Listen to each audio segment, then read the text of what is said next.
co-founder of the social news and entertainment website Reddit has been found dead. He certainly was a prodigy, although he never kind of thought of himself like that. He was totally unexcited about starting businesses and making money. There's a profound sense of loss tonight in Highland Park, Aaron Swartz' hometown, as loved ones say goodbye to one of the internet's brightest lights. Open access and computer activists are mourning his loss. An astonishing intellect. You talk to people who knew him. He was killed by the government, and MIT betrayed all of its basic principles. They wanted to make an example out of him, okay? Governments have an insatiable desire to control. He was potentially facing 35 years in prison and a $1 million fine. Raising questions of prosecutorial zeal, and I would say even misconduct. Have you looked into that particular matter and reached any conclusions? Growing up, I slowly had this process of realizing that all the things around me that people had told me were just the natural way things were, the way things always would be. They weren't natural at all. They were things that could be changed, and they were things that, more importantly, were wrong and should change. And once I realized that, there was really kind of no going back.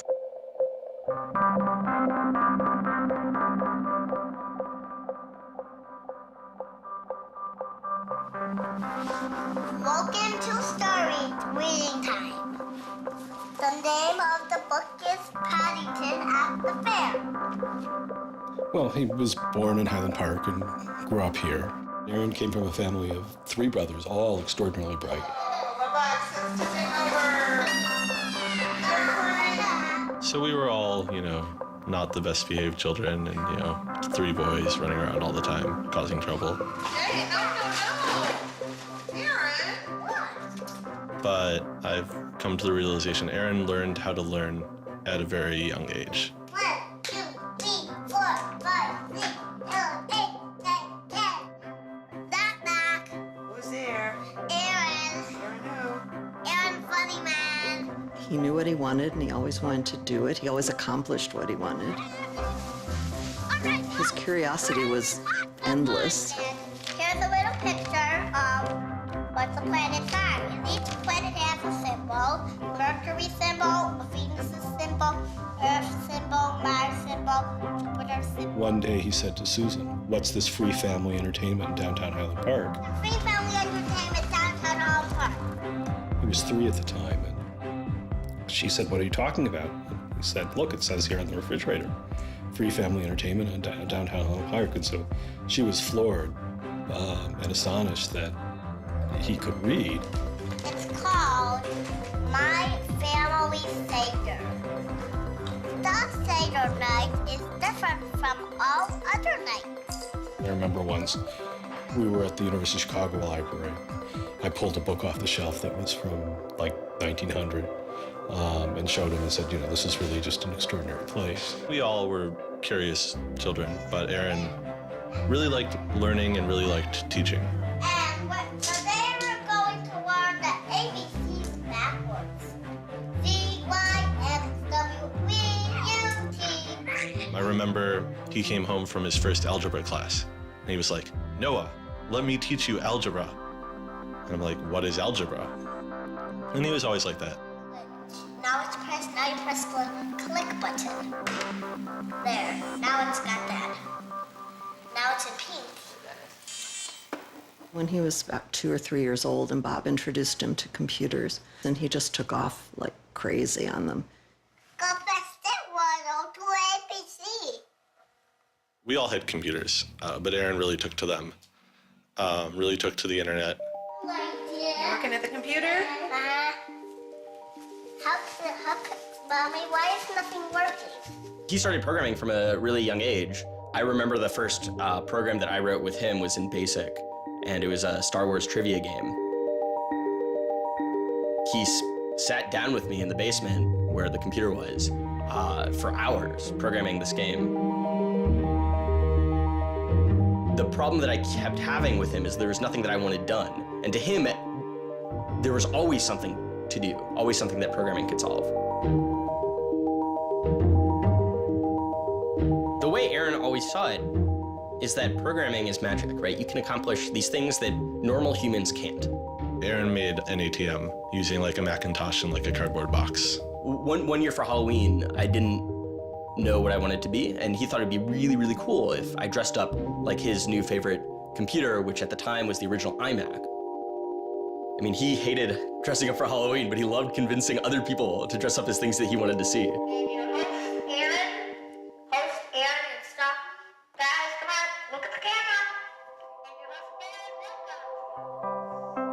He made this website called The Info, where people can just fill in information. Like, I'm sure someone out there knows all about gold leafing. Why don't they write about that on this website? And then other people could come at a later point and read that information and edit the information if they thought it was bad. Not too dissimilar from Wikipedia, right? And this was before Wikipedia had begun, and this was developed by a 12-year-old in his room by himself, running on, this tiny server using ancient technology. And one of the teachers responds like, "This is a terrible idea. You can't just let anyone author the encyclopedia. The whole reason we have scholars is to write these books for us. How could you ever have such a terrible idea?" Me and my other brother would be like, "Oh, yeah, Wikipedia is cool, but we had that in our house like 5 years ago." Aaron's website, theinfo.org, wins a school competition hosted by the Cambridge-based web design firm Ars Digita. We all went to Cambridge for when he won the Ars Digita Prize. And, we had no clue what Aaron was doing. It was obvious that the prize was really important.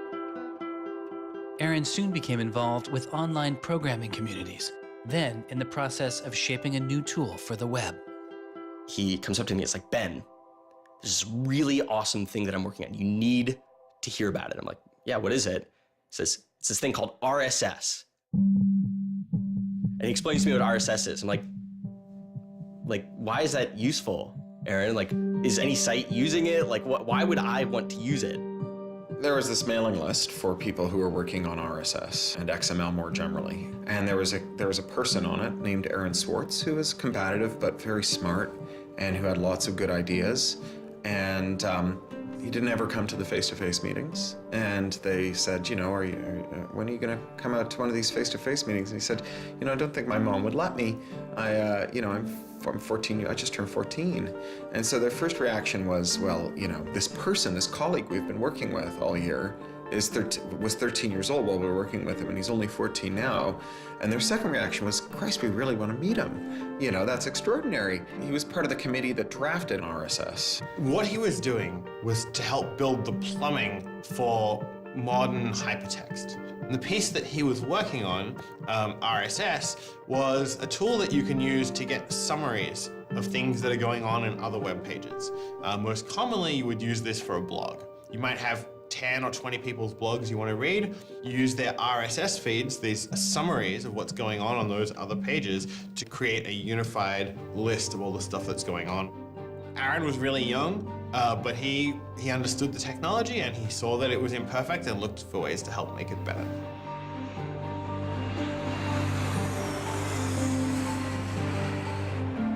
So his mom started bundling him on planes in Chicago. We'd pick him up in San Francisco. We'd introduce him to interesting people to argue with, and we'd marvel at his horrific eating habits. He only ate white food, only steamed rice and not fried rice because that wasn't sufficiently white, and white bread and so on. And you kind of marvel at this, the quality of the debate emerging from this, what appeared to be a small boy's mouth. And you think, this is a kid who's really going to go somewhere if he doesn't die of scurvy. Aaron, you're up. I think the difference is that now you can't make companies like Doc was saying. You can't have companies that just, let's sell dog food over the internet, let's sell dog food over cell phones. But there's still a lot of innovation going on. I think if you don't see the innovation, maybe your head is in the sand. He takes on this alpha nerd personality where he's sort of like, I'm smarter than you, and because I'm smarter than you, I'm better than you, and I can tell you what to do. It's an extension of him being kind of like a twerp. So you aggregate all these computers together and now they're solving big problems like searching for aliens and trying to cure cancer. First met him on IRC, on Internet Relay Chat. He didn't just write code. He also sort of got people excited about solving problems. He was a connector. The free culture movement has had a lot of his energy. I think Aaron was trying to make the world work. He was trying to fix it. He had a very kind of strong personality that definitely ruffled feathers at times. It wasn't necessarily the case that he was always comfortable in the world and the world wasn't always comfortable with him. Aaron got into high school and was really just sick of school. He didn't like it. He didn't like any of the classes that were being taught. He didn't like the teachers. Aaron really knew like how to get information. He was like, I don't need to go to this teacher to learn how to do geometry. I can just read the geometry book, and I don't need to go to the teacher to learn their version of American history. Like, I have like 3 historical compilations here. Like, I could just read them, and I'm not interested in that. I'm interested in the web. I was very frustrated with school. I thought, the teachers didn't know what they were talking about, and they were very domineering and controlling, and the homework was kind of a sham, and it was just like, all the way to pin students together and force them to do busy work. And, I started reading books about like the history of education and how this educational system was developed, and, alternatives to it in ways that people could actually learn things as opposed to just regurgitating facts their teachers told them. And that kind of led me down this path of questioning things. Once I questioned the school I was in, I questioned the society that built the school, I questioned the businesses that the schools were training people for, and I questioned the government that, set up this whole structure.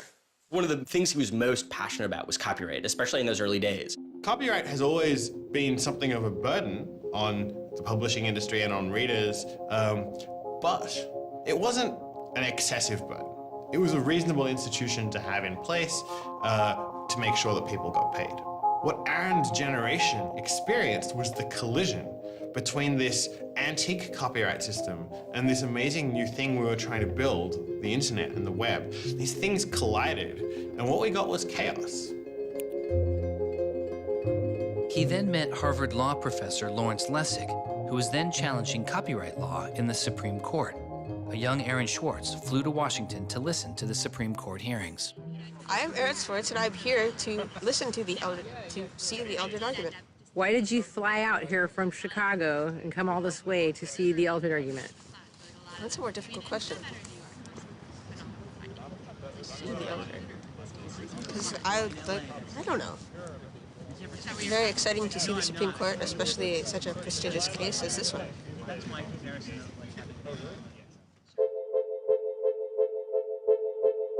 Lessig was also moving forward with a new way to define copyright on the internet.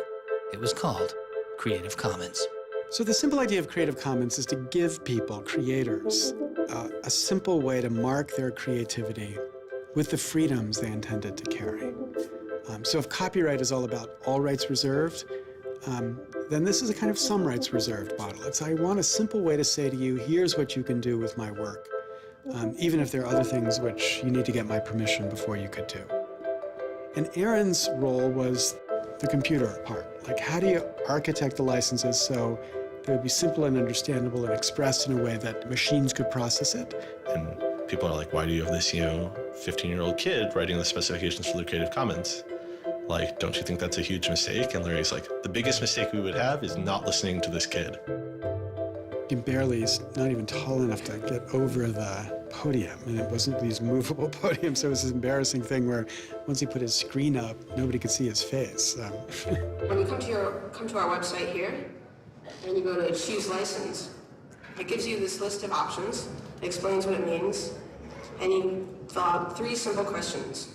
Do you want to require attribution? Do you want to allow commercial uses of your work? Do you want to allow modifications of your work? I was floored, just completely flabbergasted that these adults regarded him as an adult. And Aaron stood up there in front of a whole audience full of people and just started talking about the platform that he'd created for Creative Commons. And they were all listening to him.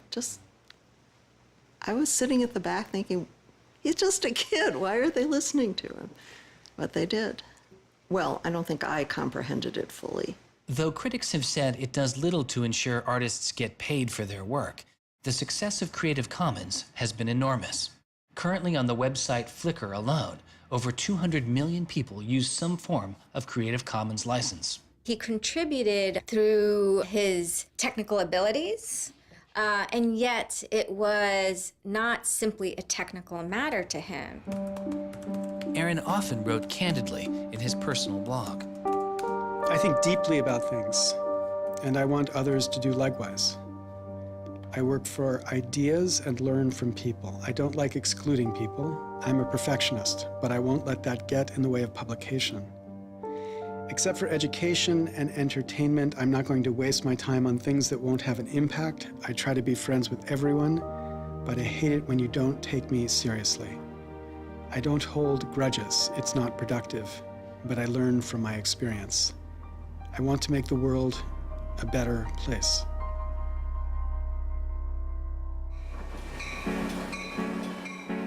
In 2004, Swartz leaves Highland Park and enrolls in Stanford University. He had had ulcerative colitis, which was very troubling, and we were concerned about him taking his medication. He got hospitalized, and he would take this cocktail of pills every day. And one of those pills was a steroid, which stunted his growth and made him feel different from many of the other students. Aaron, I think, shows up at Stanford ready to do scholarship and finds himself in effectively a babysitting program for overachieving high schoolers who, in 4 years, are meant to become, captains of industry and one percenters.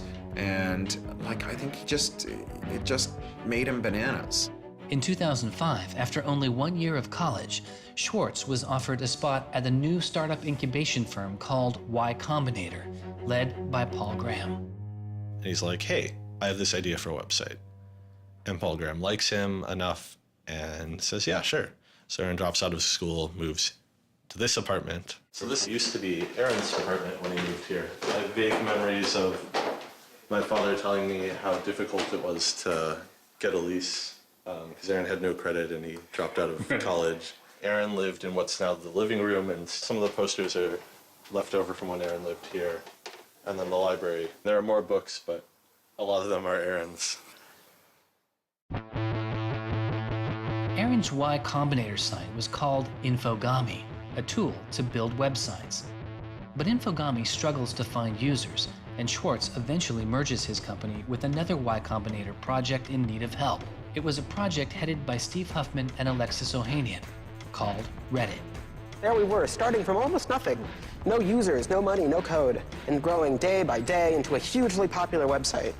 And it showed no signs of letting up. First we had 1,000 users, then 10,000, then 20,000, and on and on. It was just incredible.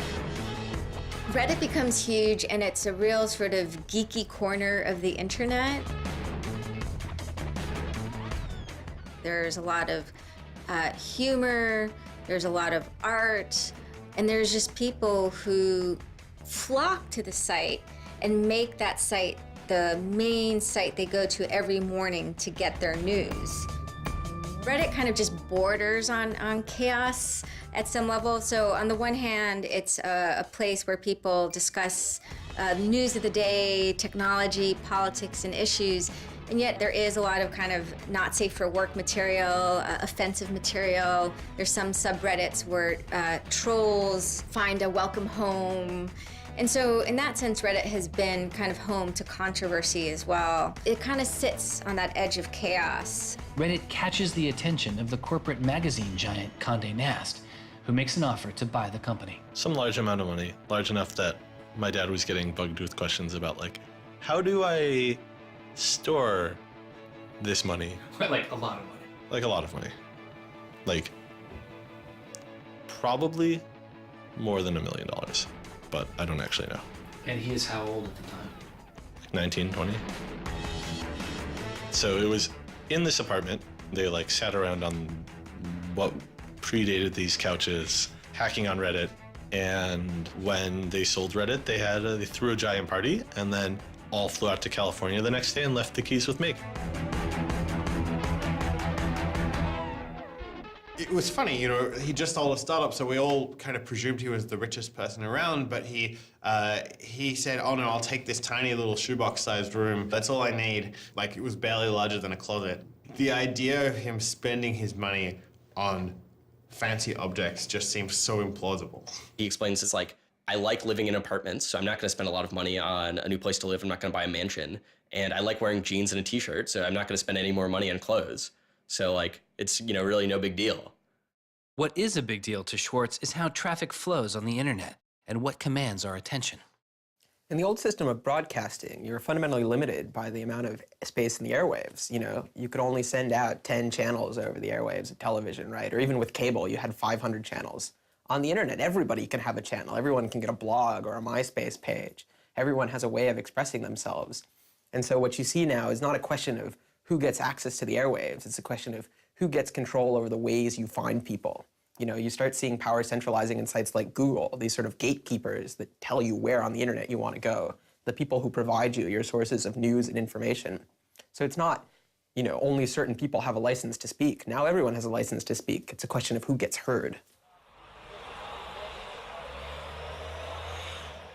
After he started working in San Francisco at Condé Nast, he comes into the office and they want to give him a computer with all this crap installed on it and say that he can't install any new things on his computer, which to a developer is outrageous, right?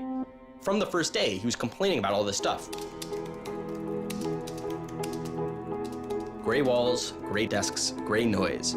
The first day I showed up here, I simply couldn't take it. By lunchtime, I had literally locked myself in a bathroom stall and started crying. I can't imagine staying sane with someone buzzing in my ear all day, let alone getting any actual work done. Nobody else seems to get work done here either. Everybody's always coming into our room to hang out and chat or invite us to play the new video game system that Wired is testing. He really had different aspirations that were politically oriented. And Silicon Valley just doesn't really quite have that culture that orients technical activity for the purposes of political goals. Aaron hated working for a corporation. They all hate working for Condé Nast, but Aaron is like the only one who's not going to take it. And Aaron basically gets himself fired by not showing up to work ever. It was said to be a messy breakup. Both Alexis Ohanian and Steve Huffman declined to be interviewed for this film. He rejected the business world. One of the really important things to remember about that choice when Aaron decided to kind of leave startup culture is that he was also leaving behind the things that had made him, you know, famous and well-loved, and, you know, he was at risk of letting down fans. He got to where he was supposed to be going and had the self-awareness and the orneriness to realize that he had climbed the mountain of shit to pluck the single rose and discovered that he'd lost his sense of smell. And rather than sit there and insist that it wasn't as bad as it seemed, and he did get the rose in any event, he climbed back down again, which is pretty cool. The way Aaron always saw it is that programming is magic, right? You can accomplish these things that normal humans can't by being able to program. So if you had magical powers, would you use them for good or to make you mountains of cash? Swartz was inspired by one of the visionaries he had met as a child, the man who had invented the World Wide Web, Tim Berners-Lee. In the 1990s, Berners-Lee was arguably sitting on one of the most lucrative inventions of the 20th century. But instead of profiting from the invention of the World Wide Web, he gave it away for free. It is the only reason the World Wide Web exists today. Aaron is certainly deeply influenced by Tim. Tim is certainly a very prominent early internet genius who doesn't in any sense cash out. He's not at all interested in how he's going to figure out how to make $1 billion. People would have seen, there's money to be made there. So there would have been lots of little webs instead of one big one. And one little web and lots of little webs doesn't work because you can't follow links from one to the other. You know, you had to have the critical mass for this thing was the entire planet. So it's not going to work unless the whole planet can get on board.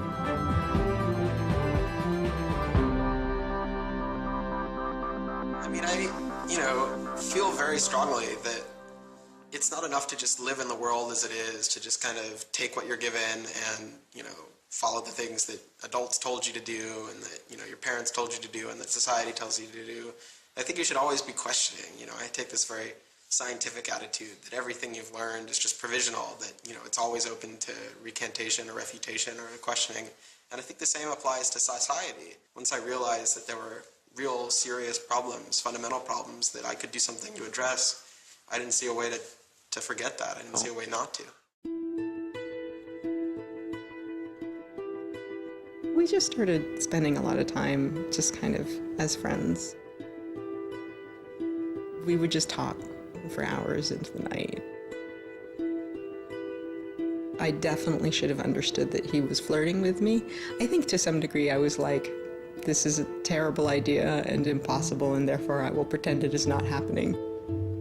As my marriage was breaking down and I was really stuck without anywhere to go, we became roommates and brought my daughter over.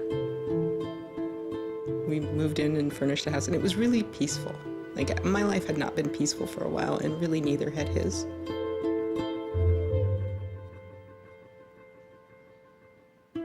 We were extremely close from the beginning of our romantic relationship. We were in constant contact, but we're both really difficult people to deal with. In a very Ally McBeal discussion, he confessed he had a theme song, and I made him play it for me. It was Extraordinary Machine by Fiona Apple. I think it was just that sense of kind of being a little bit embattled that the song has. And it also had like this hopefulness to it. By foot it's a slow climb, but I'm good at being uncomfortable, so I can't stop changing all the time. Because in many ways, Aaron was tremendously optimistic about life. Even when he didn't feel it, he could be tremendously optimistic about life. Extraordinary machine. What are you doing? Flickr has video now. Swartz threw his energy into a string of new projects involving access to public information, including an accountability website called watchdog.net and a project called the Open Library. So the Open Library project is a website that you can visit at openlibrary.org. And the idea is to be a huge wiki, an editable website with one page per book. So for every book ever published, we want to have a web page about it that combines all the information from publishers, from booksellers, from libraries, from readers onto one site, and then gives you links where you can buy it, you can borrow it, or you can browse it. I love libraries. You know, I'm the kind of person who goes to a new city and immediately seeks out the library. So that's the dream of Open Library, is building this website where both you can leap from book to book, from person to author, from subject to idea, go through this vast tree of knowledge that's been embedded and lost in big physical libraries that's hard to find, that's not very well accessible online, is really important because books are a cultural legacy. You know, books are the place people go to write things down, and to have all that swallowed up by one corporation is kind of scary. How can you bring public access to the public domain? It may sound obvious that you'd have public access to the public domain, but in fact, it's not true. So the public domain should be free to all, but it's often locked up. There's often, guard cages. It's like having a national park, but with a moat around it and gun turrets pointed out in case somebody might want to actually come and enjoy the public domain. One of the things Aaron was particularly interested in was bringing public access to the public domain. This is one of the things that got him into so much trouble. I had been trying to get access to federal court records in the United States. What I discovered was a puzzling system called PACER, which stands for Public Access to Court Electronic Records. I started Googling, and that's when I ran across Carl Malamud. Access to legal materials in the United States is a $10 billion per year business. PACER is just this incredible abomination of government service. It's 10 cents a page.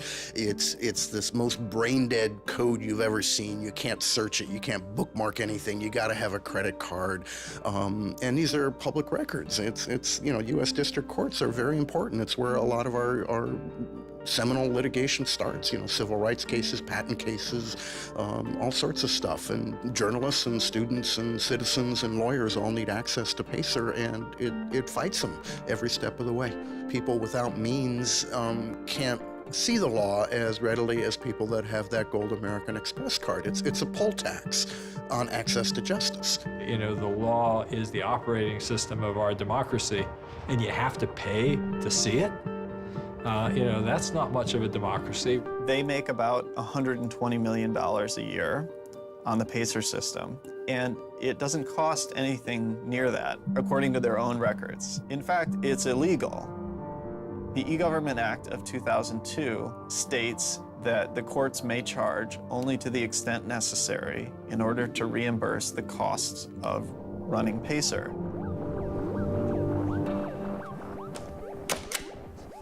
As the founder of public.resource.org, Malamud wanted to protest the PACER charges.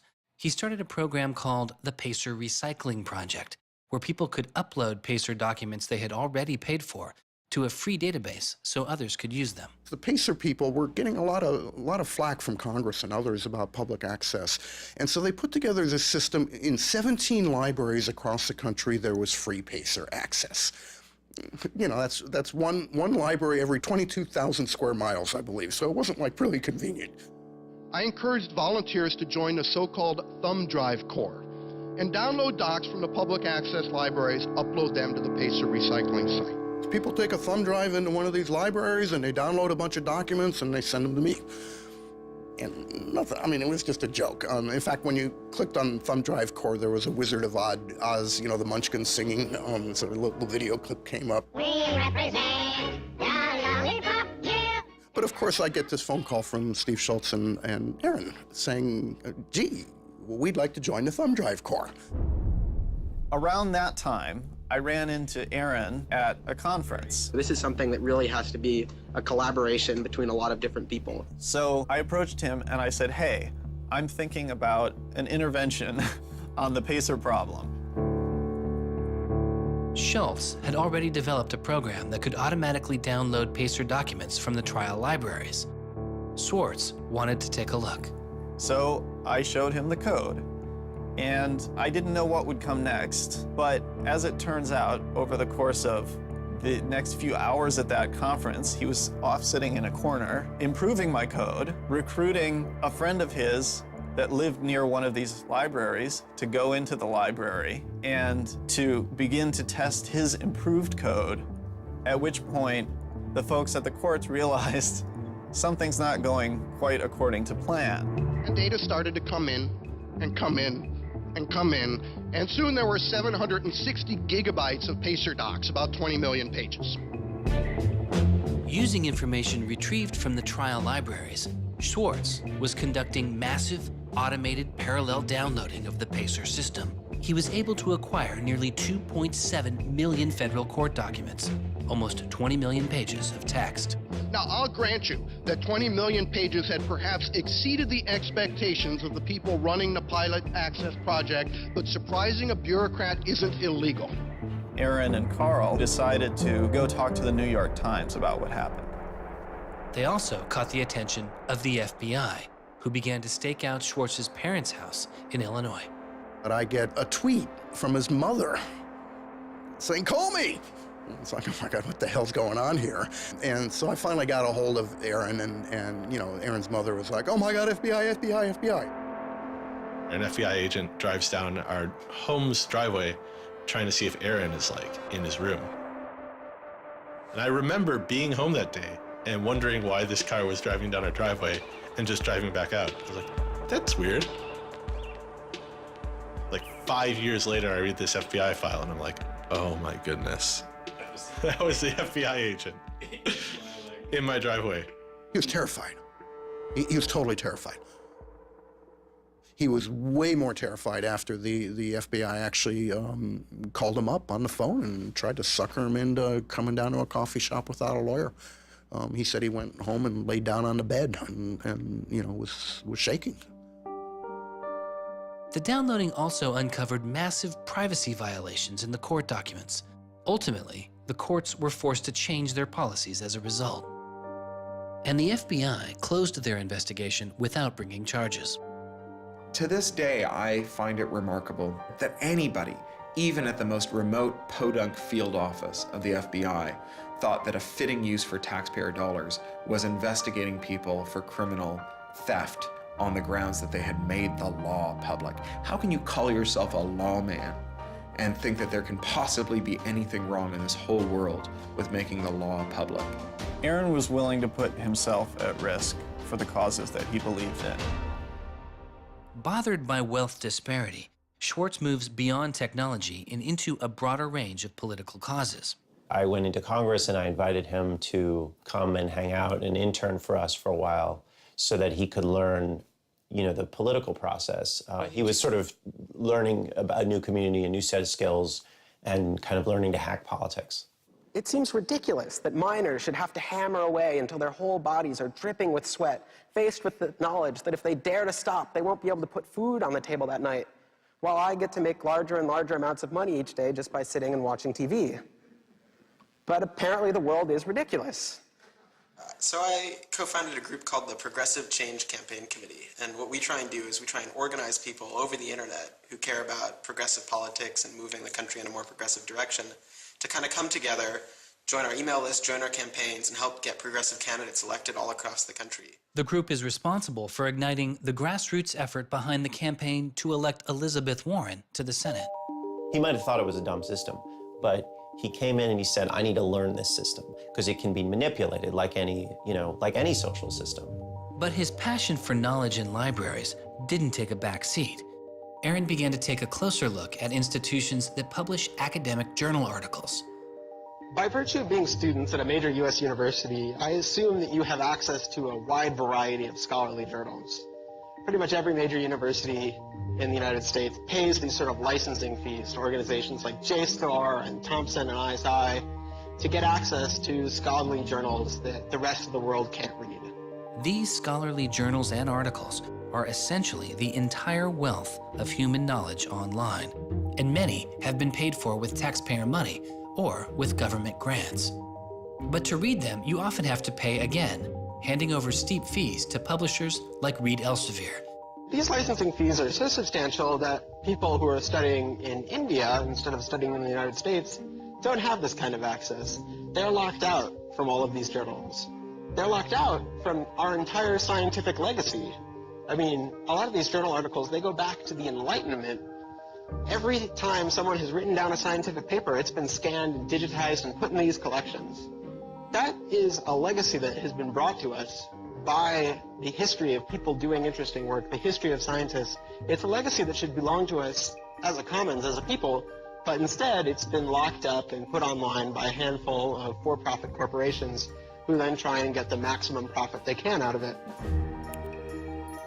So a researcher paid by the university or the people publishes a paper, and in the very, very last step of that process, after all the work is done, after all the original research is done, the thinking, the lab work, the analysis, after everything is done at that last stage, then the researcher has to hand over his or her copyright to this multi-billion-dollar company. And it's sick. It's an entire economy built on volunteer labor. And then the publishers sit at the very top and scrape off the cream. Talk about a scam. One publisher in Britain made a profit of $3 billion last year. I mean, what a racket. JSTOR is just a very, very small player in that story, but for some reason, JSTOR is the player that Aaron decided to confront. He'd gone to some conference around open access and open publishing, and I don't know who the person from JSTOR was, but I think at some point Aaron asked the question, like, how much would it cost to open up JSTOR in perpetuity? And they gave some, I think it was $200 million, something that Aaron thought was totally ridiculous. Working on a fellowship at Harvard, he knew users on MIT's famously open and fast network Nextdoor had authorized access to the riches of JSTOR. Swartz saw an opportunity. You have a key to those gates. And with a little bit of shell script magic, you can get those journal articles. On September 24th, 2010, Swartz registered a newly purchased Acer laptop on the MIT network under the name Gary Host. The client name was registered as Ghost Laptop. He doesn't hack JSTOR in the traditional sense of hacking. The JSTOR database was organized, so it was completely trivial to figure out how you could download all the articles in JSTOR because it was basically numbered. It was basically, / number article 444,024, then 25, then 26. He wrote a Python script called keepgrabbing.py, which was like keep grabbing one article after another.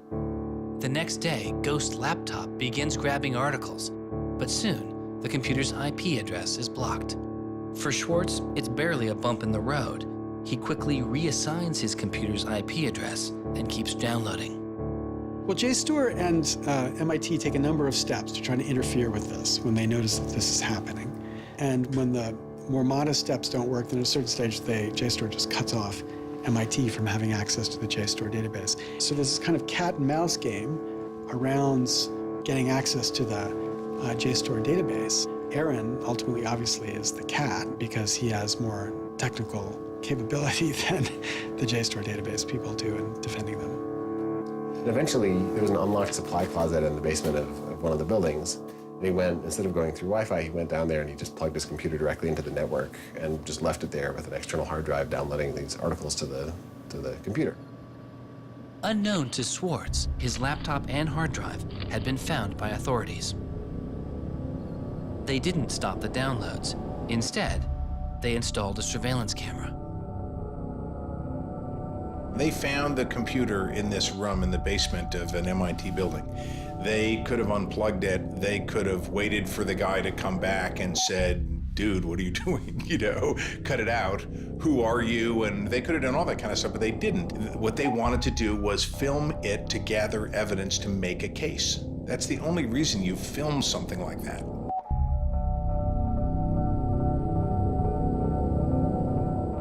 At first, the only person caught on the glitchy surveillance camera was using the closet as a place to store bottles and cans.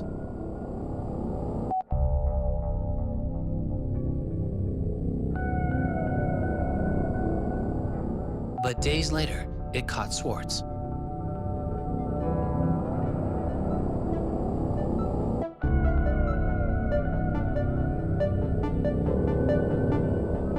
Swartz is replacing a hard drive. He takes it out of his backpack, leans out of frame for about 5 minutes, and then leaves.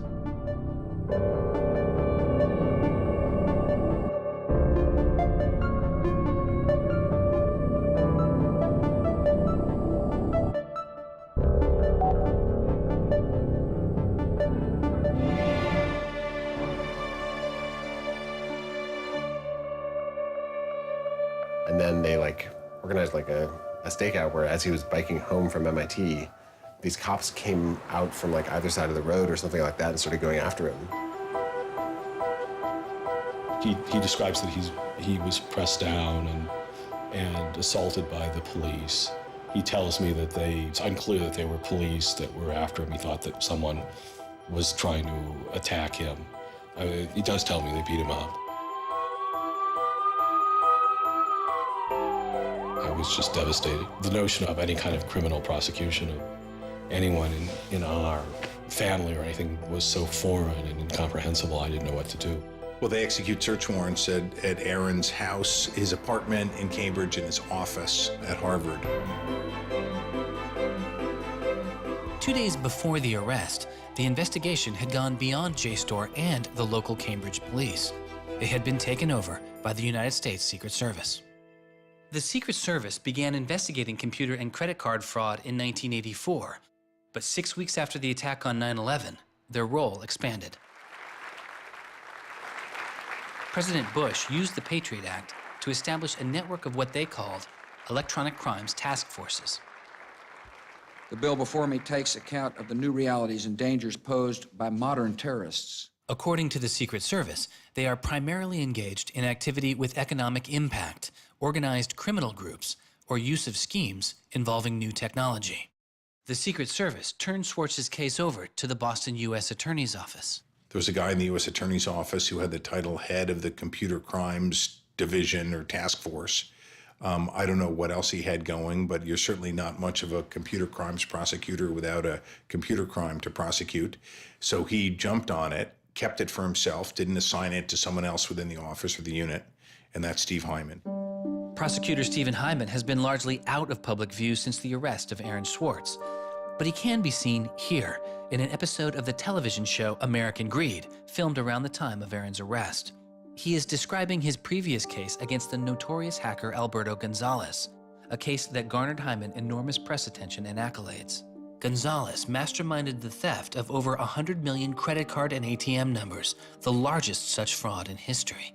Here, Hyman, describing Gonzalez, gives his view on the hacker mindset. These guys are driven by a lot of the same things that we're driven by. They have an ego, they like challenge, and of course they like money and everything you can get from money. One of the suspects implicated in the Gonzalez case was a young hacker named Jonathan James.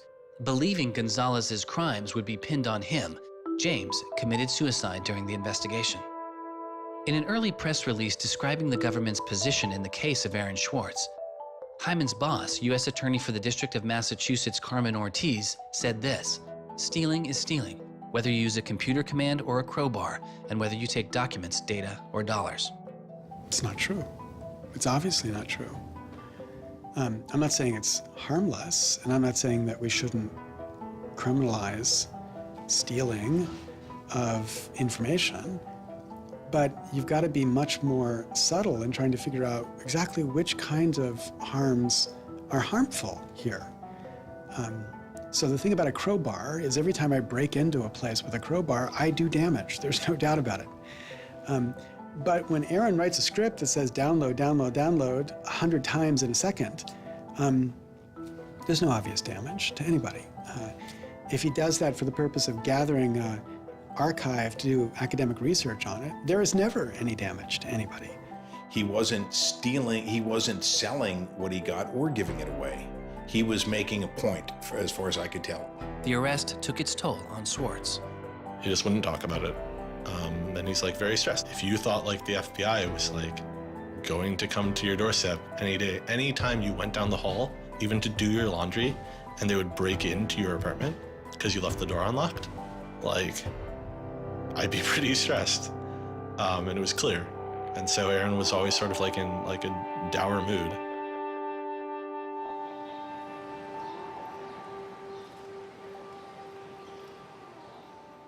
He wouldn't give off any sensitive information about his whereabouts during this time because he was so afraid that the FBI would be waiting for him. It was a time of unprecedented social and political activism. Time magazine would later name as their 2011 Person of the Year, the protester. There was a kind of hotbed of hacker activity going on. WikiLeaks had released a trove of diplomatic cables. Manning had been under arrest at the time. It was unknown whether he was the source of the leak. Anonymous, which is a kind of protest ensemble that has a lot of hackers in its ranks, were going on various sprees of sorts.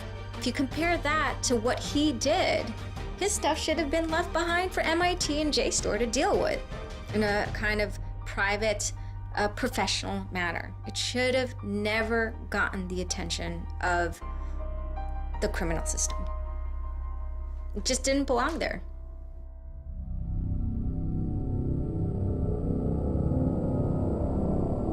Before he was indicted, Swartz was offered a plea deal that involved 3 months in prison, time in a halfway house, and a year of home detention, all without the use of a computer. It was on the condition that Swartz plead guilty to a felony. Here we are.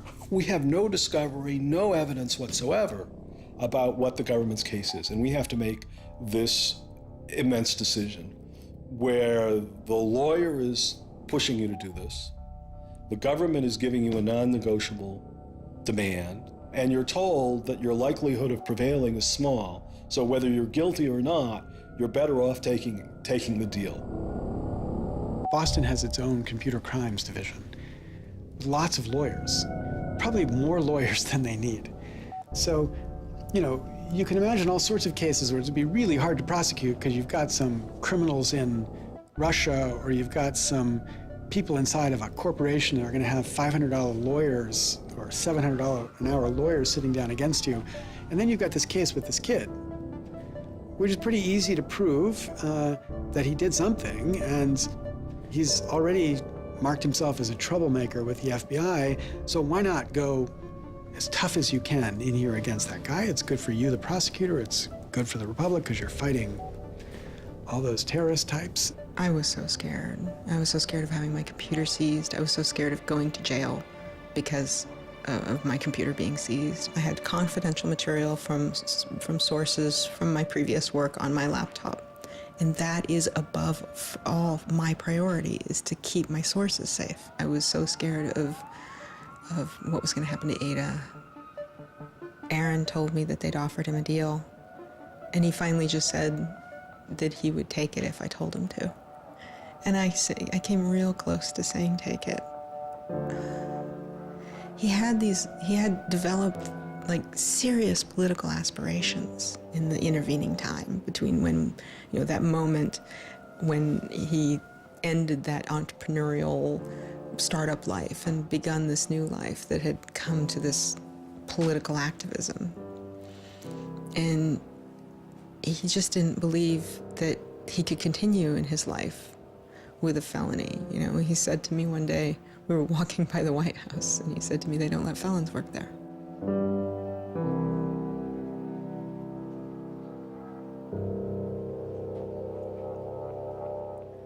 And he really wanted that to be his life. He hadn't killed anybody. He hadn't hurt anybody. He hadn't stolen money. He hadn't done anything that seemed felony worthy, right? And there is this idea that there's no reason that he should be labeled a felon and taken away his right to vote in many states for doing what he did. That's just outrageous. It makes sense for him to be, maybe fined a bunch of money or, asked not to come back to MIT again. But to be a felon, to face jail time. Swartz turned down the plea deal. Hyman redoubled his efforts. Hyman continued to press us at all levels. Even with the physical evidence seized from Aaron's Acer computer, hard drive, and USB drive, the prosecutors needed evidence of his motives. Why was Aaron Swartz downloading articles from JSTOR, and just what did he plan to do with them? The government claims that he was planning to publish these. We don't really know whether that was his real intention, because Aaron also had a history of doing projects where he'd analyze giant data sets of articles in order to learn interesting things about them. The best evidence for that was that when he was at Stanford, he also downloaded the whole Westlaw legal database. In a project with Stanford law students, Swartz had downloaded the Westlaw legal database. He uncovered troubling connections between funders of legal research and favorable results. He did this amazing analysis of for-profit companies giving money to law professors who wrote law review articles which were then beneficial to Exxon during an oil spill, right? So it was a very corrupt system of funding, vanity research. Swartz had never released the Westlaw documents. In theory, he could have been doing the same thing about the JSTOR database. That would have been completely okay. If he were, on the other hand, intending to create a competitive service to JSTOR, we're going to set up our own, access to the Harvard Law Review and charge, money for it, then, okay, now it seems like criminal violation because you're commercially trying to exploit this material, but it's kind of crazy to imagine that's what he was doing. So, but then there's the middle case. Well, what if he was just trying to liberate it for all of the developing world? But depending on what he was doing, it creates a very different character to how the law should be thinking about it. The government was prosecuting him as if this was like a commercial criminal violation, like stealing a whole bunch of credit card records. It was that kind of crime. I don't know what he was going to do with that database, but I heard from a friend of his that Aaron had told him he was going to analyze the data for evidence of corporate funding of climate change research that led to biased results. And I totally believe that. I was just told that Steve wanted to talk to me. And I thought, maybe this is a way I could get out of this. Just just exit the situation. And I didn't want to live in fear of having my computer seized. I didn't want to live in fear of having to go to jail on a contempt of court charge if they tried to compel me to decrypt my computer. When they came to me and said, Steve wants to talk to you, that seemed reasonable. They offered Norton what is known as a Queen for a Day letter, or a proffer. It allowed prosecutors to ask questions about Aaron's case. Norton would be given immunity from prosecution herself for any information she revealed during the meeting. I didn't like it. I told my lawyers repeatedly that this seemed fishy. I didn't like this. I didn't want immunity. I didn't need immunity. I hadn't done anything. But they were really, really stringent that they did not want me meeting the prosecutor without immunity. But just to be clear, this is a Queen for a Day deal, a proffer. Right, a proffer letter. In which you basically handed information over to them in exchange for protection from prosecution. So it wasn't handing information over. It was, at least that's not how I saw it. It was just having a discussion, having an interview with them. Well, they're asking you questions. They're asking me questions. And they can ask about whatever they want. Right. And whatever they learn, I really, right, and I repeatedly tried to go in naked. I repeatedly tried to turn down the proffer letter. I was ill. I was being pressured by my lawyers. I was confused. I was not doing well by this point. I was depressed and I was scared and I didn't understand the situation I was in. I had no idea why I was in this situation. I hadn't done anything interesting, much less wrong. We went out of our minds. Aaron was clearly very distraught about it. We were very distraught about it. Aaron's attorneys were very distraught about it. We tried to get Quinn to change attorneys. I was very unused to being in a room with large men, well-armed, that are continually telling me I'm lying and that I must have done something. I told them that this thing that they were prosecuting wasn't a crime. I told them that they were on the wrong side of history. I used that phrase. I said, you're on the wrong side of history. And they looked bored. They didn't even look angry. They just looked bored. And it began to occur to me that we weren't having the same conversation. I mean, I told them plenty of things about, why people would download journal articles, and eventually, I don't remember what was around it. I mentioned that he'd done this blog post, the Guerilla Open Access Manifesto. This is the Guerilla Open Access Manifesto, supposedly written in July 2008 in Italy. Information is power. But like all power, there are those who want to keep it for themselves. The world's entire scientific and cultural heritage, published over centuries in books and journals, is increasingly being digitized and locked up by a handful of private corporations. Meanwhile, those who have been locked out are not standing idly by. You've been sneaking through holes and climbing over fences, liberating the information locked up by the publishers and sharing them with your friends. But all this action goes on in the dark, hidden underground. It's called stealing or piracy, as if sharing a wealth of knowledge were the moral equivalent of plundering a ship and murdering its crew. But sharing isn't immoral, it's a moral imperative. Only those blinded by greed would refuse to let a friend make a copy. There's no justice in following unjust laws. It's time to come into the light and, in the grand tradition of civil disobedience, declare our opposition to this private theft of public culture. The manifesto itself was allegedly written by 4 different people and also edited by Norton. But it was Swartz who had signed his name to it. When it's over, I go immediately to Aaron and tell him everything I can remember about it. And he gets very angry. The things that I'd done shouldn't have added up that way. I hadn't done anything wrong, and everything had gone wrong. But I was never...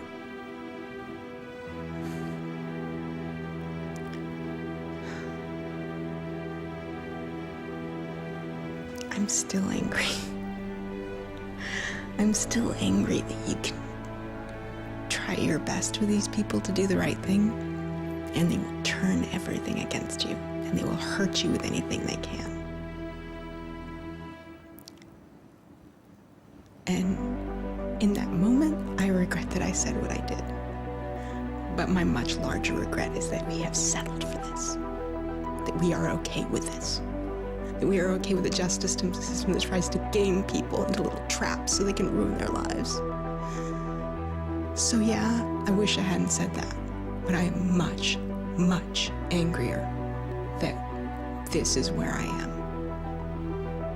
That this is what we as a people think is okay. They used every method that I think they could think of to get her to provide information which would be unhelpful to Aaron and helpful to the prosecution of Aaron. Right. But you know, I don't think she had information that was helpful to the government. Months go by as Swartz's friends and family await a looming indictment. In the meantime, Swartz was becoming a go-to expert on a series of internet issues. To you then, do you think that the internet is something that should be considered a human right and something that the government cannot take away from you? Yes, definitely. I mean, this notion that national security is an excuse to shut down the internet, that's exactly what we heard in Egypt and Syria and all these other countries. And so, yeah, it's true. Sites like WikiLeaks are going to be putting up some embarrassing material about what the U.S. government does, and people are going to be organizing to protest about it and try and change their government. You know, and that's a good thing. That's what all these First Amendment rights of free expression, of freedom of association are all about. And so the notion that we should try and shut those down, I think, just goes against very basic American principles. The principle, I think, is one that our founding fathers would have understood. If the internet had been around back then, instead of putting post offices in the Constitution, they would have put ISPs. Well, it's definitely interesting to see how... Swartz meets activist Taryn Steinbrickner-Kaufman, and the two begin to date. We need a massive global public outcry. If there's no massive global public outcry, it won't create any change. You know, 4 people in this city should cause a massive global public outcry. You know, we need a petition signer. Without telling her specifics, he warned her he was involved in something he called simply the bad thing. And I had sort of crazy theories, like that he was having an affair with Elizabeth Warren or something. I speculated both Hillary Clinton and Elizabeth Warren, actually, but so sometime in probably late July, Aaron called me, and I happened to pick up, and he said, you know, the bad thing might be in the news tomorrow. Do you want me to tell you, or do you want to read about it in the news? And I said, well, I want you to tell me. And he said, well, I've been arrested for downloading too many academic journal articles, and they want to make an example out of me. And I was like, that's it? That's the big fuss? Really? Like, this doesn't sound like a very big deal. On July 14th, 2011, federal prosecutors indict Swartz on 4 felony counts. He gets indicted on the same day that like 2 people in England who are part of LulzSec get arrested, and like a few other real hackers. And Aaron is just like someone who kind of looks like a hacker, enough that they can like, you know, put his head on a stake and like put it on the gates. Aaron went to surrender, and they arrested him. They then strip searched him, took away his shoelaces, took away his belt, and left him in solitary confinement. The District of Massachusetts United States Attorney's Office released a statement saying Swartz faces up to 35 years in prison, to be followed by 3 years of supervised release, restitution, forfeiture, and a fine of up to $1 million. He is released on $100,000 bail. The same day, the primary victim in the case, JSTOR, formally drops all charges against Swartz and declines to pursue the case. JSTOR, they weren't our friends, they weren't helpful or friendly to us, but they also were just kind of like, we're not part of this. JSTOR and their parent company, Ithaca, also sidestepped requests to talk with this film. But at the time, they released a statement saying it was the government's decision whether to prosecute, not JSTOR's. And so it's our belief that with that, the case will be over. That we should be able to get Steve Hyman to drop the case or settle it in some rational way. And the government refused. Why? Well, because I think they wanted to make an example out of Aaron. And they said they wanted to, the reason why they wouldn't move on requiring a felony conviction and jail time was that they wanted to use this case as a case of for deterrence. They told us that. They told you that? Yes. This was going to be an example? Yes. He was going to be an example? Yes. Steve Hyman said that. Deterring who? Like, there's other people out there running around logging onto JSTOR and downloading the articles to make a political statement. I mean, who are they deterring? It would be easier to understand the Obama administration's posture of supposedly being for deterrence if this was an administration that, for instance, prosecuted arguably the biggest economic crime that this country has seen in the last 100 years, the crimes that were committed that led to the financial crisis on Wall Street. When you start deploying the non-controversial idea of deterrence only selectively, you stop making a dispassionate analysis of lawbreaking, and you started deciding to deploy law enforcement resources specifically on the basis of political ideology. And that's not just undemocratic, it's supposed to be un-American. Prosecutor Stephen Hyman later reportedly told MIT's outside counsel that the straw that broke the camel's back was a press release sent out by an organization Swartz founded called Demand Progress. According to the MIT account, Hyman reacted to the short statement of support, calling it a wild internet campaign and a foolish move that moved the case from a human one-on-one level to an institutional level. That was a poisonous combination. A prosecutor who didn't want to lose face, who had a political career in the offing maybe, and didn't want to have this come back and haunt them. You spent how many tax dollars arresting someone for taking too many books out of the library and they got your ass handed to you in court? No way. I then moved to try to put pressure on MIT in various ways to get them to go to the government and request the government to stop the prosecution. What is MIT's reaction to that? There doesn't seem to be any reaction from MIT at that point.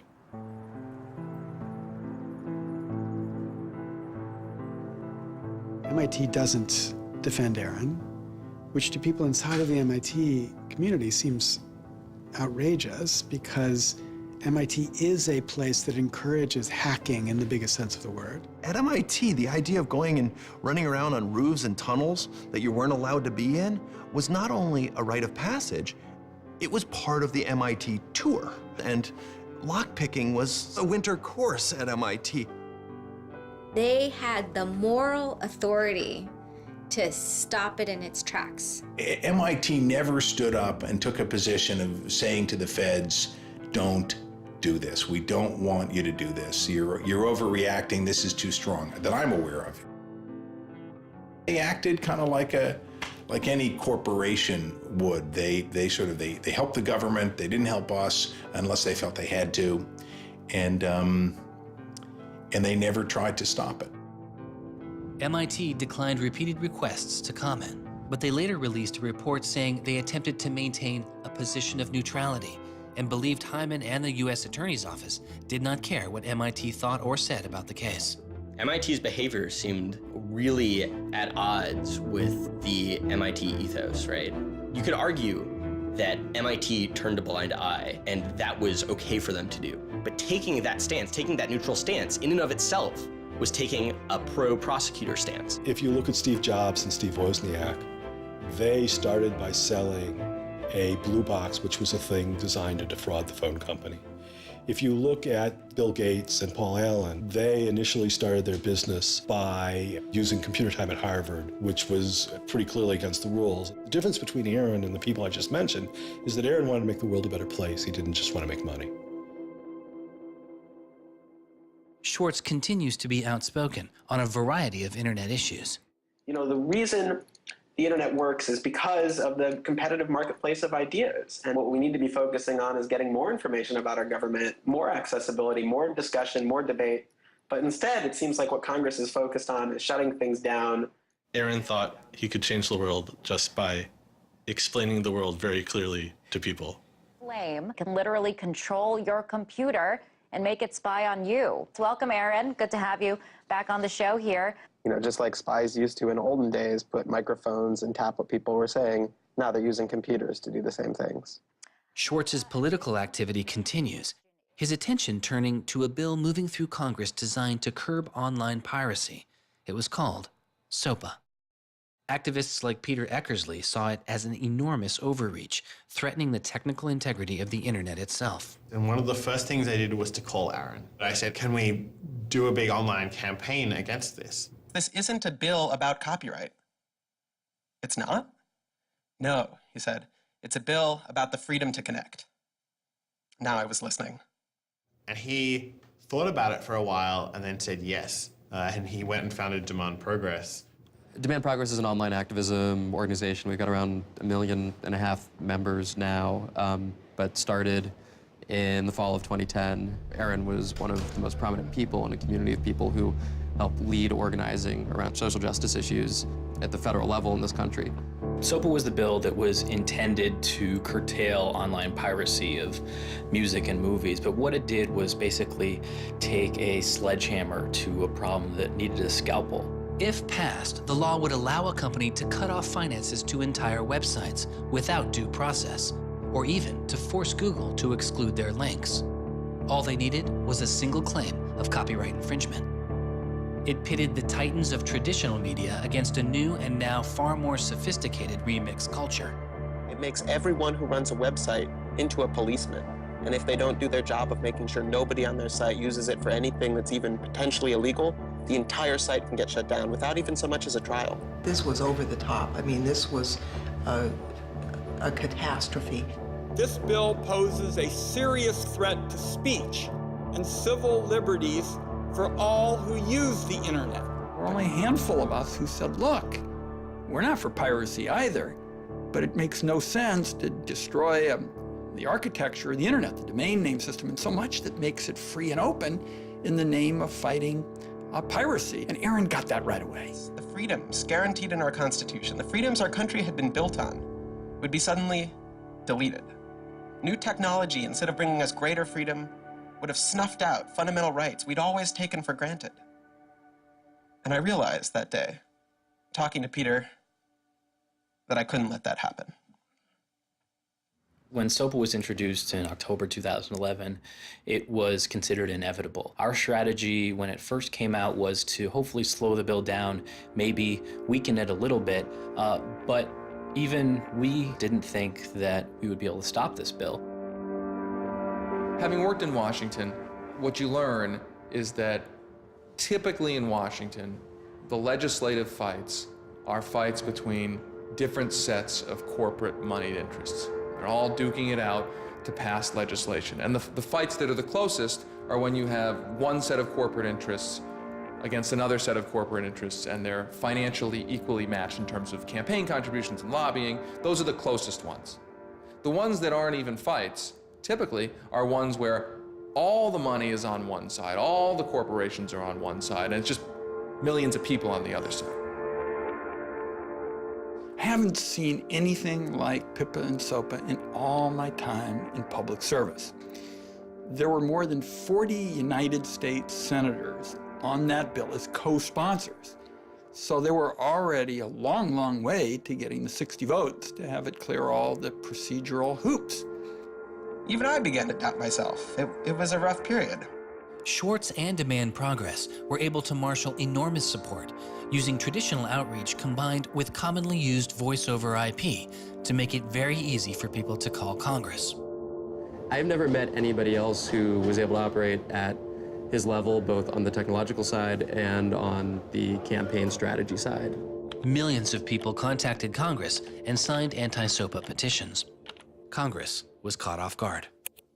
There was just something about watching those clueless members of Congress debate the bill, watching them insist they could regulate the internet and a bunch of nerds couldn't possibly stop them. I am not a nerd. I'm just not enough of a nerd. Maybe we ought to ask some nerds what this thing really does. Let's have a hearing, bring in the nerds. Really? Nerds? You know, I think actually the word you're looking for is experts. To enlighten you so your laws don't backfire, break the internet.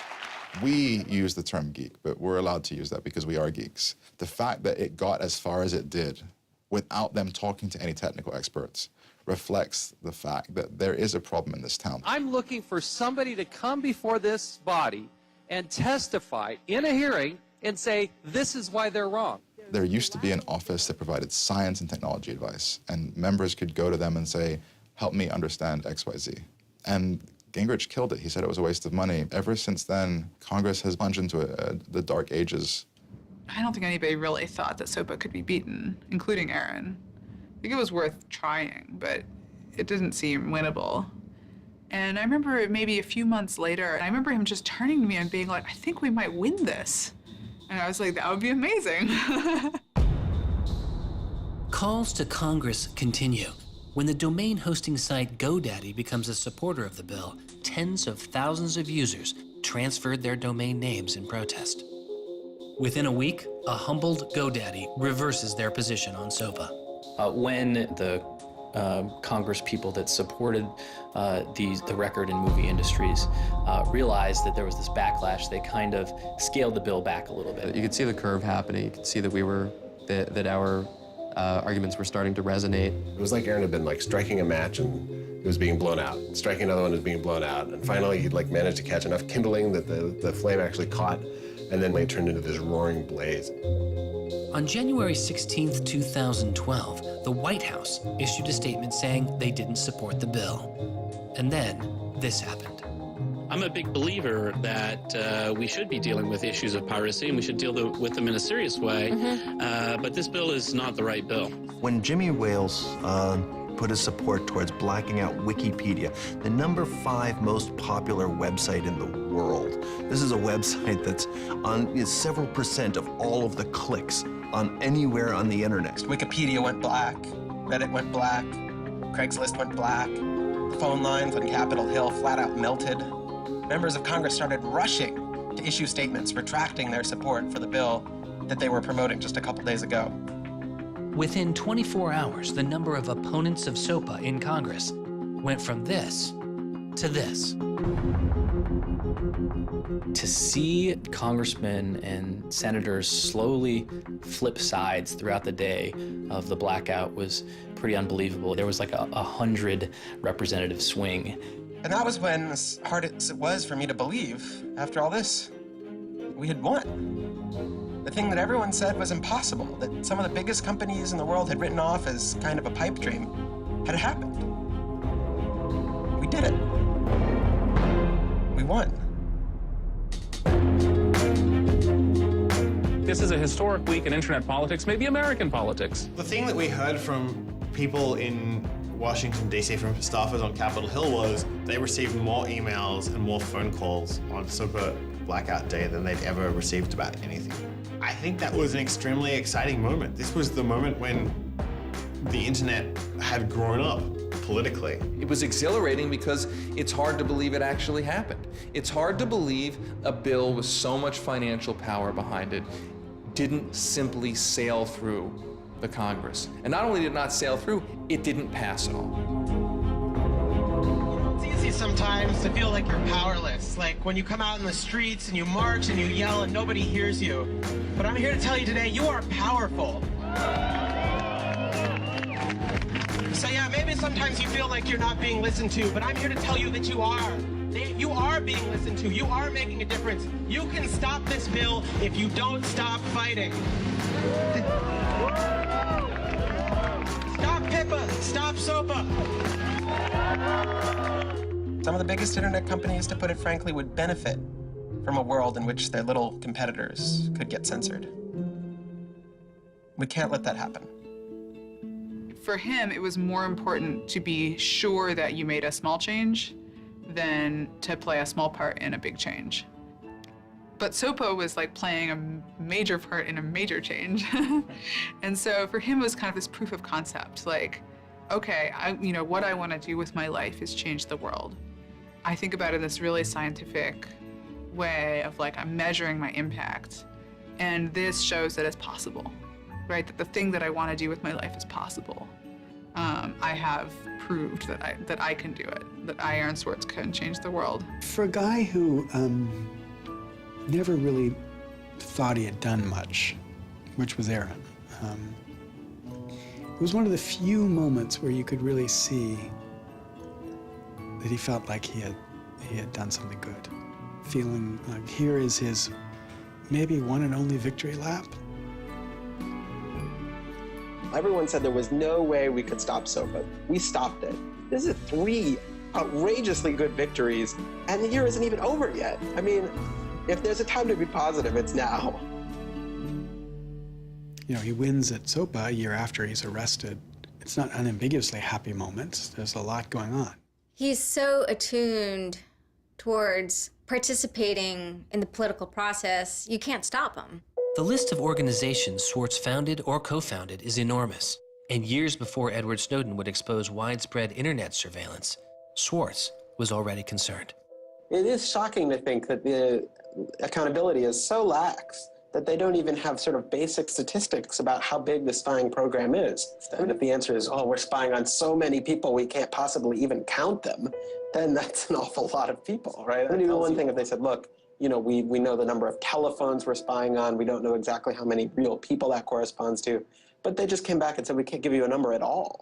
That's pretty, I mean, it's scary is what it is. Well, that's scary. You know, they put incredible pressure on him, took away his, you know, all of the money he had made. They, you know, threatened to take away his physical freedom. Why'd they do it, you know? I mean, well, why are they going after whistleblowers, you know? Why are they going after people who tell the, you know, who tell the truth about all sorts of things? I mean, from the banks to the, you know, to war, to just sort of government transparency. So secrecy serves those who are already in power. And we are living in an era of secrecy that coincides with an era where the government is doing also a lot of things that are probably illegal and unconstitutional.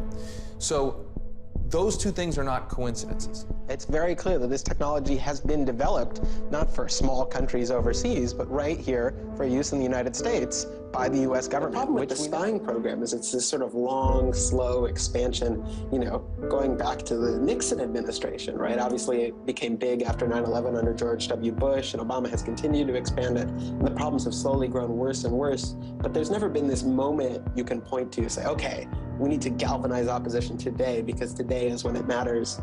Instead, it's mattered for. The prosecution, in my estimation, of Aaron Swartz was about sending a particular laser-like message to a group of people that the Obama administration sees as politically threatening.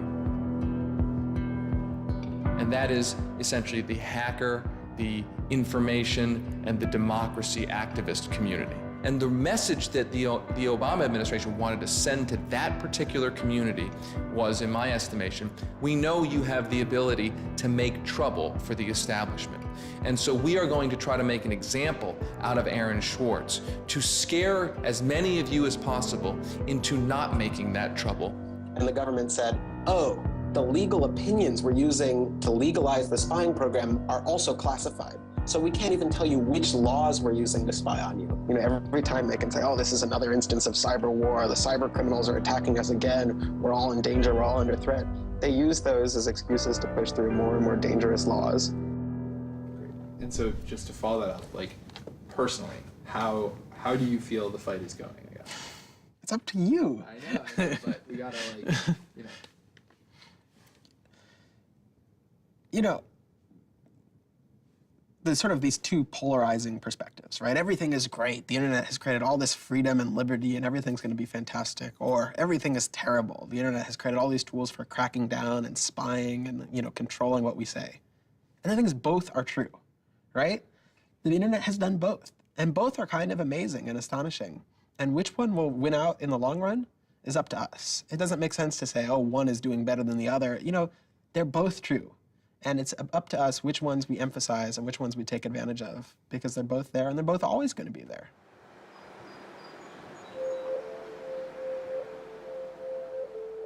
On September 12, 2012, federal prosecutors filed a superseding indictment against Swartz, adding additional counts of wire fraud, unauthorized access to a computer, and computer fraud.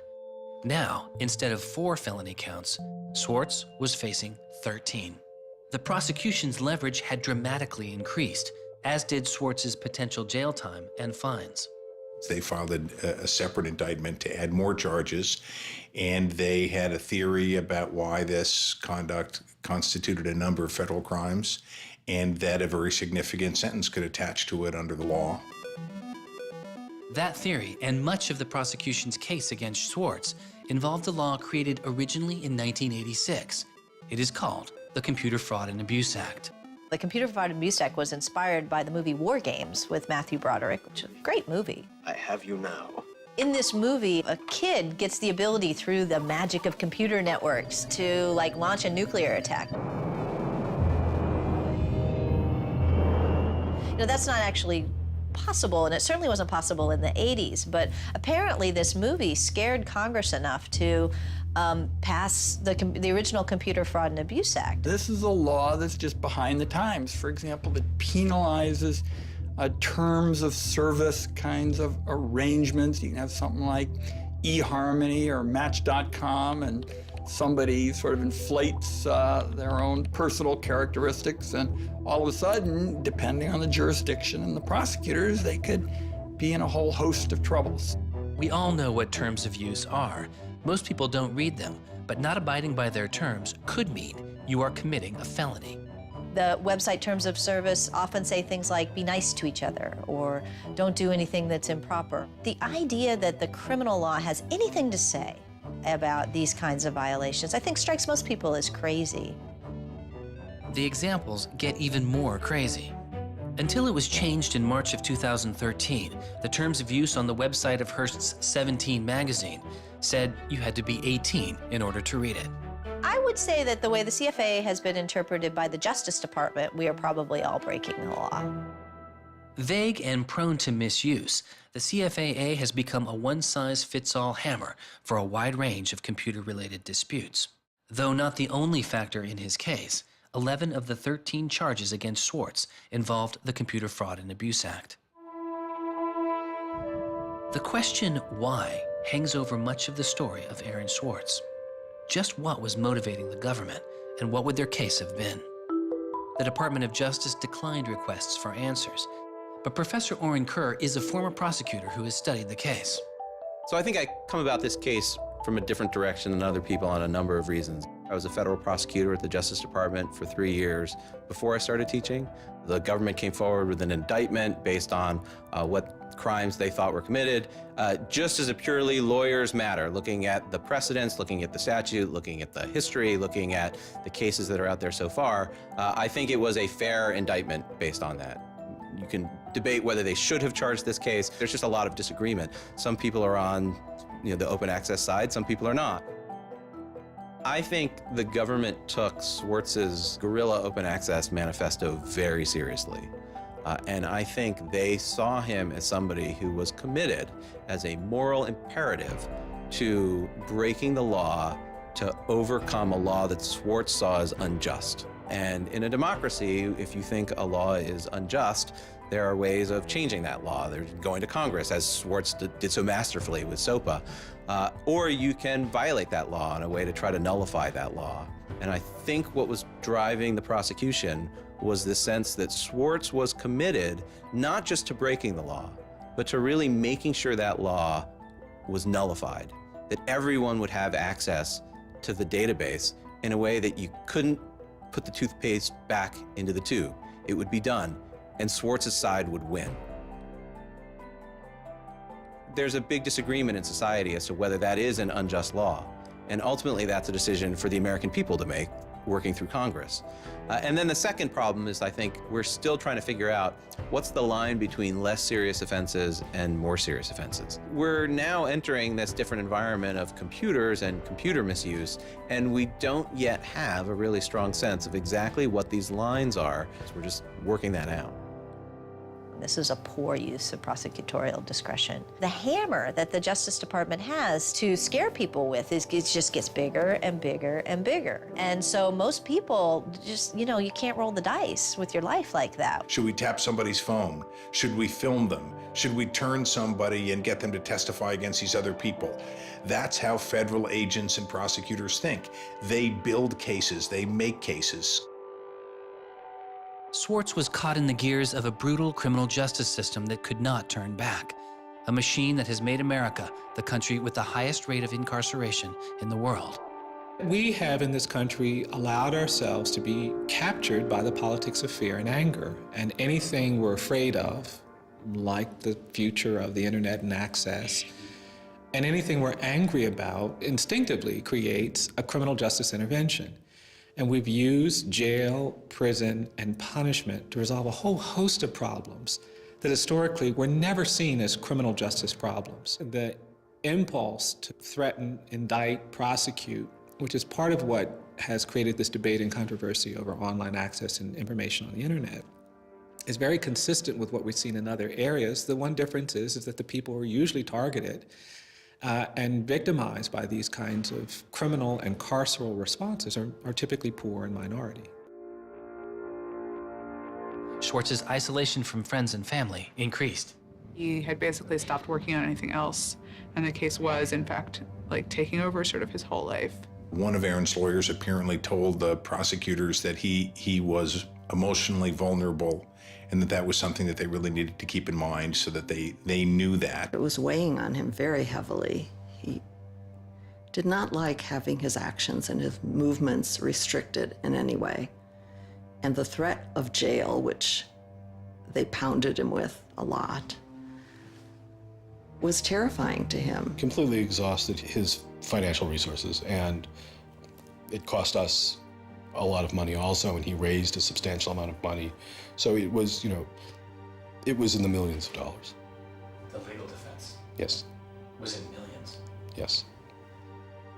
Yeah, I think he didn't want to be a burden to people. I think that was a factor. Like, I have my normal life, and then I have this shitty thing I have to deal with. And I try to like keep the two of them as separate as possible. But they were just beginning to blur together, and everything was becoming shitty. Swartz faced a tough choice that was only getting tougher. Do you admit guilt and move on with your life, or do you fight a broken system? With his legal case, the answer was simple. He rejects the final plea deal, and a trial date is set. Aaron was resolute that he didn't want to knuckle under and accept something that he didn't believe was fair, but I also think he was scared.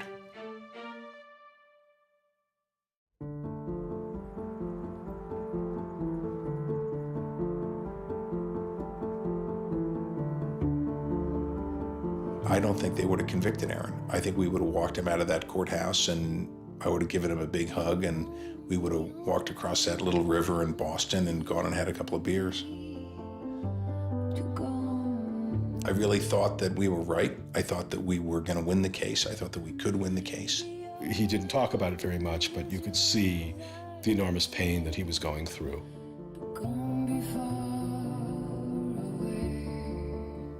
No time in his childhood did Aaron have any severe mood swings or like depressive episodes or anything that I would ascribe to severe depression. And it's possible, he was depressed. People get depressed.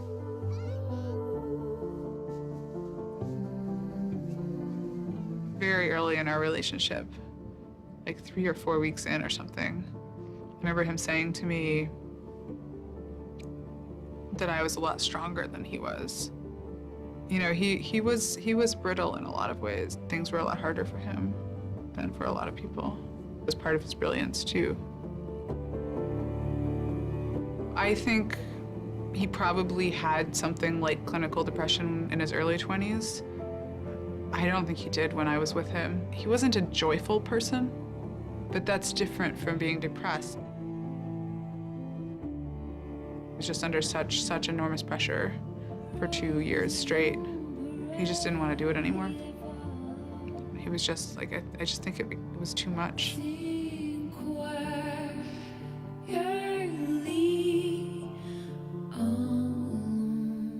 I got a phone call late at night. I could tell something was wrong, and then I called and I realized what had happened.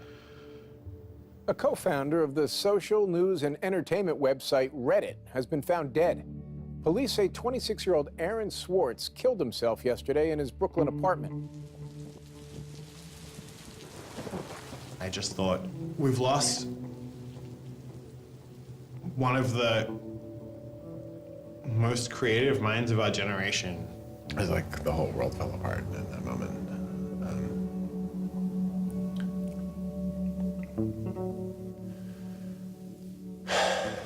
It was one of the hardest nights of my life.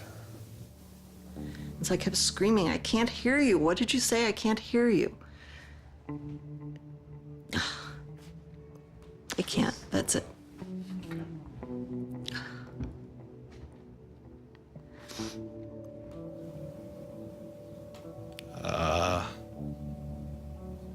Yeah, none of it made any sense. And really still doesn't. I was so frustrated, angry.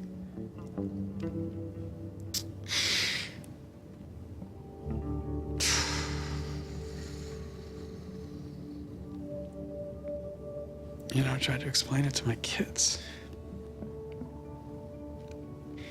My 3-year-old told me that the doctors would fix him.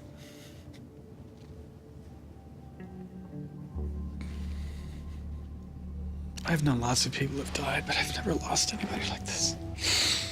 Because everybody feels, and I do too, there's so much we could have more to do. Like, I just didn't know he was there. I didn't know this was what he was suffering, and he was part of me.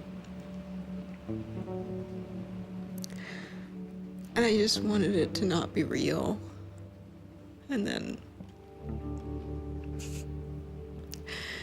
I just looked at his Wikipedia page and I saw the end date.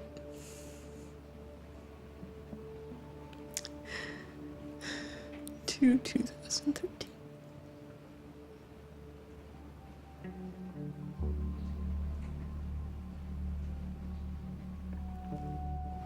Aaron is dead. Wanderers in this crazy world, we have lost a mentor, a wise elder. Hackers for right, we're one down. We've lost one of our own. Nurturers, carers, listeners, feeders, parents, all, we have lost a child. Let us all weep.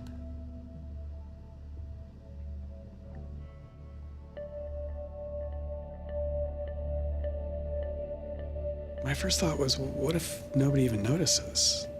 You know, because it wasn't clear to me how salient he was. I had never seen anything quite like the outpouring I saw. The net just lit up. I mean, everyone was trying to explain it in their own way, but I've never seen people grieve on Twitter before. People were visibly grieving online. He was the internet's own boy. And the old world killed him. We are standing in the middle of a time when great injustice is not touched. The architects of the financial meltdown have dinner with the president regularly. In the middle of that time, the idea that this was what the government had to prosecute just seems absurd if it weren't tragic. The question is, can we do something, given what's happened, to make the world a better place? And how can we further that legacy? That's the only question one can ask.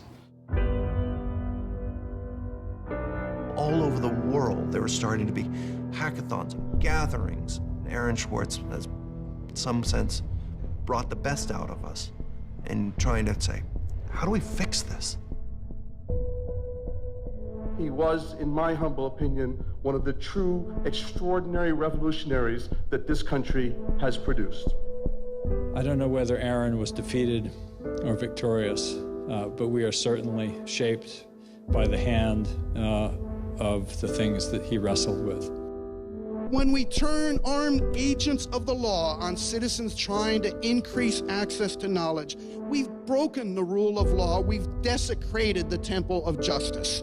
Aaron Swartz was not a criminal.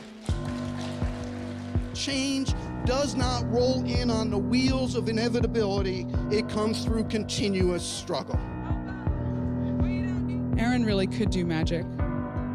And I'm dedicated to making sure that his magic doesn't end with his death. He believed that he could change the world, and he was right. Out of the last week and out of today, phoenixes are already rising. Since Swartz's death, Representative Zoe Lofgren and Senator Ron Wyden have introduced legislation that would reform the Computer Fraud and Abuse Act, the outdated law that formed the majority of the charges against Swartz. It's called Aaron's Law. Aaron believed that, you literally ought to be asking yourself all of the time, what is the most important thing I could be working on in the world right now? And if you're not working on that, why aren't you?